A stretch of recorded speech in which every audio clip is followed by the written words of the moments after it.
hour. As we look at that severe weather outlook for tonight into tomorrow morning, most of the Concho Valley is under a marginal risk for severe storms. That's a 1 out of 5, but our extreme western areas are under a slight risk. That's a 2 out of 5. Main threats being large hail, damaging winds, and some potential tornadic rotation with these storms. But that's all going to ramp up for Saturday because most of the Concho Valley will be under an enhanced risk for severe storms.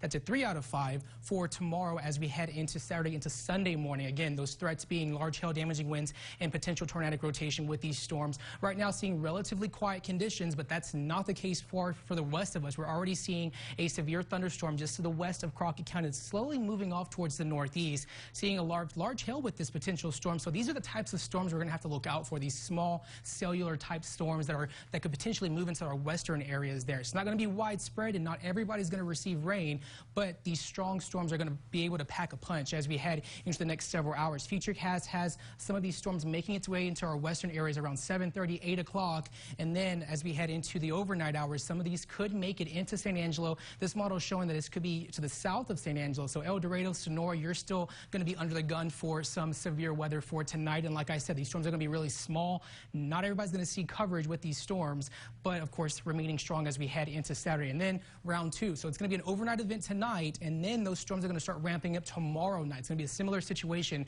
We're going to start seeing these storms start flaring up in the overnight hours into the morning hours. So expect to see more storms expected for Saturday. Again, most of the viewing areas under that enhanced risk. We have this disturbance moving through West Texas. That's what's responsible for these flare-up of storms. You're already seeing some storms moving into Texas and a panhandle up there to the north of us, but now we're seeing this front just kind of sticking to the south of us. We have this high-pressure system keeping things clear for East Texas, but our next weather maker is at low off the coast of Southern California. This is going to be bringing us some cooler weather as we head into Sunday there. So looking at that extended outlook, expect Easter Sunday. We're going to start off Easter Sunday with some early morning storms. Some of these storms could be severe, but then clearing out to mostly sunny skies. Highs in the 70s and 80s for us here on Easter Sunday. And then going into Monday, that's where we're going to start seeing another cold front. We're going to see those highs chilling down into the 60s, overnight lows into the potentially getting down into the 30s going into the start of next week, into next Monday and Tuesday. A few showers expected midweek, and then relatively quiet for the rest of next week with the very chilly weather. They're expecting some snow in the panhandle, so that's how cold it's going to get up to the north of us there. But looking at this evening, I know it's clear right now, but like I said, we're going to have to keep an eye on those small cell thunderstorms that are going to be moving into our western areas.